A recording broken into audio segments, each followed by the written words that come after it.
stunning epilogue to A Very Flynn Adventure with Jake Rockatansky. Somewhere, out in the middle of the Baltic Sea, a storm raged. The freezing winds clashed with the roaring ocean, creating towering walls of icy water, upwards of 100 feet or more. A large freighter, rocking violently on top of the massive waves, tumbled through the sea, yellow lights from the decks below flickering in the storm. A hand reached out from the depths of the ocean, grasping at the coarse rope ladder dancing along the starboard side of the freighter. A man, wearing a soaked leather jacket and a floppy-brimmed fedora, pulled himself up the ladder, making his way towards the deck of the ship. Finally, he pulled himself over the metal railing and flung himself into a pool of seawater sloshing to either side of the wooden deck. Florida Flynn staggered to his feet, removed his hat, and shook the water from him before placing it back on his bald head. Crack, crack, crack! Flynn jumped a foot in the air as the bullets from the AK-47 careened off the ground beneath him. Bits of wood and drops of water peppered the air as Flynn shielded his face from debris.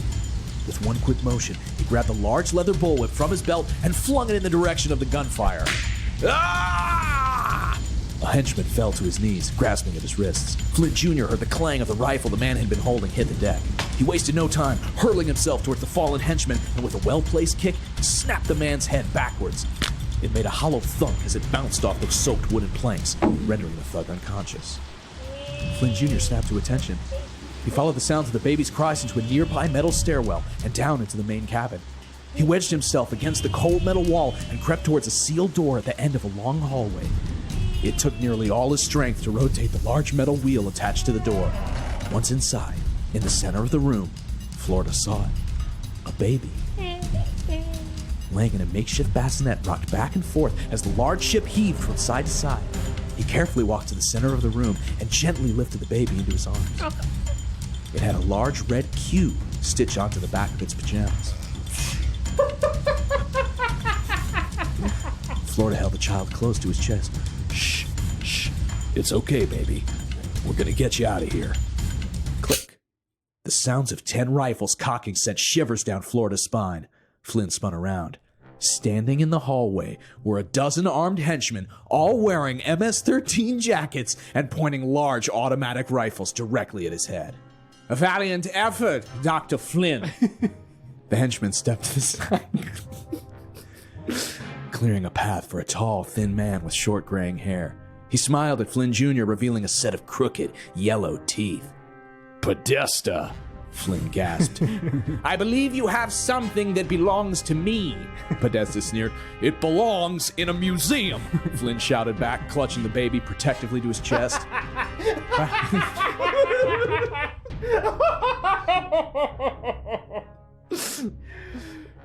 Perhaps, but what good would it do anyone there? Podesta glanced over his shoulder to his men. Take the child! You son of a bitch, Florida yelled. The men rushed him, 2 of them holding his arms while another forced the child from his grasp. You shouldn't blame yourself, Dr. Flynn, Podesta cooed. Men far more powerful than myself have sought the child that bears the letter. Even if you had succeeded, it would only be a matter of time before someone less merciful came to take it from you. Florida struggled with all his might, but it was no use. Dispose of him, Podesta said casually, disappearing with the child into the depths of the freighter. The men dragged Florida up the metal stairwell and out onto the deck. They shoved him towards the edge of the ship and flung him into raging waters. As Florida fought his way to the surface, he could just make out the freighter disappearing into the darkness of the storm. A few days later, back in the United States, Florida Flynn hurried up a flight of stone steps in a cramped, aging apartment complex. He jogged down a hallway and came to a halt in front of one of the apartment doors. He raised his fist and banged on the door aggressively. Dad! No movement inside. Florida banged again. Dad! Open up! He lowered his fist for a beat. A look of sadness filled his face. They got the baby, Dad. I screwed it up. Still no answer. Flynn Jr. raised his fist one last time and pounded hard on the old wooden door. He heard the sound of wood splintering, and to his surprise, the door swung open. Flynn Jr. slowly entered into the apartment. Nothing seemed out of order. Dad! Dad? Flynn quickly checked the rooms. He noticed the bedroom closet door was left ajar, and a large suitcase was missing. Shit, Florida hissed under his breath. He rushed into the kitchen. An old Dell computer was sitting at a small desk in the corner of the kitchen. He could see a small gray Ethernet cord plugged into the back of it. Oh, no, he's not supposed to have internet. Flynn hurried over to the computer and made a couple strokes on the dirt-lined keyboard. The screen flashed on, revealing about 15 open browser windows. No, come on, Dad, what were you thinking? Flynn scanned the various websites. He came across one that looked like an old GeoCities page. It seemed to be on the checkout area. Dear Michael Flynn Sr., thank you for your investment of $32,000 with SafeDinar.com. God damn it, Dad! Flynn angrily closed the window and saw another behind it. In it was a man's hands holding various ordinary-looking rocks. The hell is this? Flynn shouted aloud to himself. What the hell did you do, Dad? Just then there was a knock at the door. Flynn Jr. whipped his head around towards the noise. He grabbed his pistol off his waist and cautiously made his way to the front of the small apartment. Standing there was a young boy. Couldn't have been more than 17 years old. He looked nervous. Are you, Michael Flynn Jr.? Who's asking? Sorry to bother you, sir, but I was asked to deliver this letter. A letter? Flynn seemed confused. He reached out and grabbed a worn, dusty envelope from the kid's outstretched hands. Thanks, kid. He reached to close the door when the kid cleared his throat. Flynn looked at the kid. Oh, yeah, sure. He dug in his pockets and produced a couple broken cigarettes and stuffed them into the kid's palm. There you go, kid, thanks. Florida slammed the door shut. He walked into the small living room and collapsed on an old leather couch. He flicked a sharp knife from his pocket and ripped open the top of the envelope. In it was a yellowed piece of paper with cursive writing scribbled on both sides. Flynn Jr. began to read. Junior, I'm writing you from a small village outside of Morocco. I've met a man there. A man who goes by the name of Roger Spur. He's discovered something incredible, boy. It is said that Hitler and the Nazis have scoured the globe looking for evidence of an ancient race of giants. Powerful Aryan gods whose DNA could provide the secrets to everlasting life. But what they didn't know was, it's been under our feet all along, boy. The rocks are made of creatures.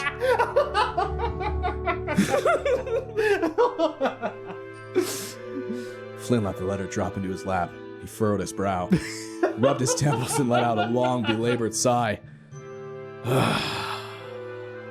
He continued to read. So naturally, I've chartered a boat and joined him down in Morocco. It's incredible, boy.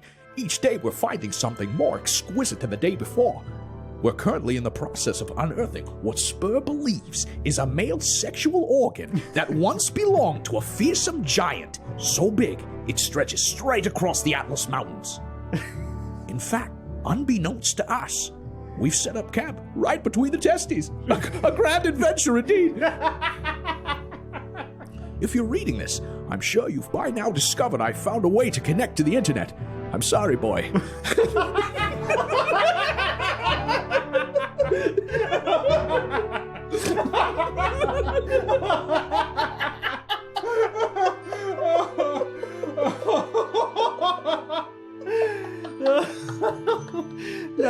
That is the slogan of our podcast, is a boomer saying, I'm sorry, boy.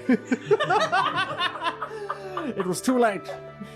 I couldn't just sit in a dump waiting for the Reaper to just carry me away like a fart in the wind. I've discovered a whole world on there. A world filled with amusing images accompanied by strange text. It appears as I've amassed quite a following as well. I accidentally posted a picture of one of the Moroccan beaches we visited the other day. They damn near lost their bloody minds.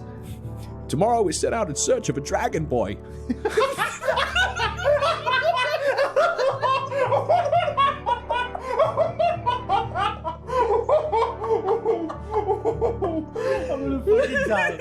I'm gonna fucking die. I know it sounds crazy, but they're here. Just like the pictures on the internet. If you search dragon and click images, you'll see what I mean. It appears as if the old man can still teach his boy a thing or two.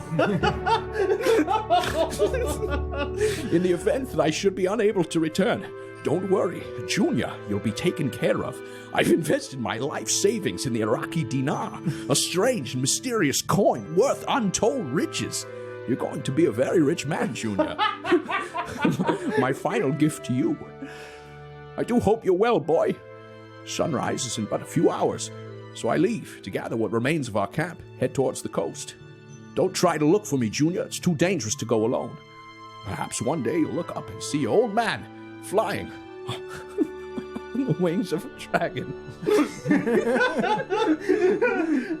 Flying on the wings of a dragon. Until then, respectfully yours, Dr. Michael Flynn Sr. Florida exhaled and sunk into the couch. He sat for a beat, taking in the empty apartment. After a short spell, he reached over and picked up a pale green telephone sitting on a nearby table. He dialed a few numbers. All your telephones are pale green. Yeah, so. There's been multiple pale green telephones. Somebody tweeted me a picture of it about it once. So I was like, oh, it's funny. I was like, I'm going to keep making a joke for one guy. Yeah, that's how I roll. We do it. He reached over and picked up a pale green telephone sitting on a nearby table. He dialed a few numbers and clasped the receiver to his ear. Hello, Solly. It's me. Yes, everything's all right. Listen, pack your bags. We're going to Morocco. To be continued. Just destroyed me. Yeah, I got a little bit of everything in there. A little bit of little news of the week. Yeah, allspice. Spice of ancient giants that once roamed the earth with phalanges the size of discs. Entire mountain ranges made up of penis and pubic hair. rivers of pubic hair cascading. I watched a body of water reflect from the asshole of an ancient giant. Yes, we cut into the stone. I watched it bleed with my own eyes, boy. Yes, everybody carries a spray bottle or two.